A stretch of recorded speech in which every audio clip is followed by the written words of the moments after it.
Hi, I'm Dan Pierce. I'm with the Rail Memorial Project, a group of folks who are trying to memorialize the lives of the men and actually a few women as well who built this railroad into western North Carolina. We're on the Swannanoa grade between Old Fort and the top of the mountain at Ridgecrest, just above Black Mountain. These tracks that you see, not these specific tracks, but this railroad was first built in the late 1870s by over 3,000 incarcerated individuals who were in the State Penitentiary of North Carolina. Many of them were arrested on trumped up charges. They were so-called pig laws, where for petty theft, people were sentenced to 3 years at hard labor and sent to work on this railroad.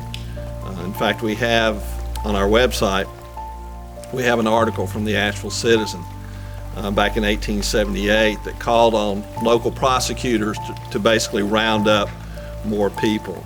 Over 90% of these individuals who worked on this railroad and built this railroad into western North Carolina were African American. Many of them, in fact most of them, were former slaves. The work was intense. They were, as you can see, with the tunnel behind me here, there are 7 tunnels between Old Fort and Ridgecrest. These had to be dug out by hand and the use of early nitroglycerin, which was very dangerous. They were also housed in terrible conditions, put up in boxcars at night, ill-fed, ill-clothed. And we know that in about the 3 years that it took to build this stretch of railroad, that at least 139 of these individuals died, either from disease or from accidents on the railroad. In fact, this stretch of railroad is essentially a mass graveyard. And again, we know that there are at least 139 unmarked graves along this railroad. We don't know where those graves are and would like to mark them, but and we're trying to find out specifics of where those graves might be. But again, this is a mass graveyard here along these tracks. It's a strange situation. It's one of the great engineering triumphs of the late 19th century. Railroad people to this day still come to see this stretch of railroad and marvel at the engineering.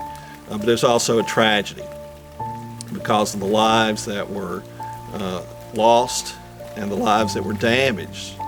Many of the people who worked on this railroad carried the scars of their labor for the rest of their lives. It's with great pleasure that the Rail Project partners with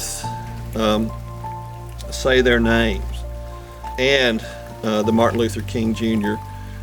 Day celebration to remember these individuals who were the victims of injustice, who died unnecessarily, but who accomplished great things. This is probably, as many have said, this is the most important infrastructure project in the history of western North Carolina, and there's no credit really has been given to the people who did the labor. So that's the goal of our project, is to memorialize, to build a memorial at Andrews Geyser to the lives and deaths of these individuals who built the railroad.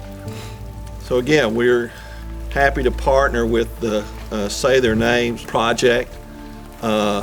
We do know, we just found recently, the names of a number of over 100 individuals who worked on the railroad. Those are on our website, which is therailproject, one word, .org. I do want to remember a few of those names today as we remember and honor these folks. And again, we know a few of those names, and we remember Charlie Akins, Ellen Bell, Hampton Best, Webb Gudger, Albert Jessup, Isaac Mitchell, Zebulon Parker, Willis Williams, and again, thousands of others who labored to build this railroad into western North Carolina. Again, you can find more information on the history of this piece of railroad, on the history of the incarcerated individuals who built this railroad at our website at therailproject.org. Thank you.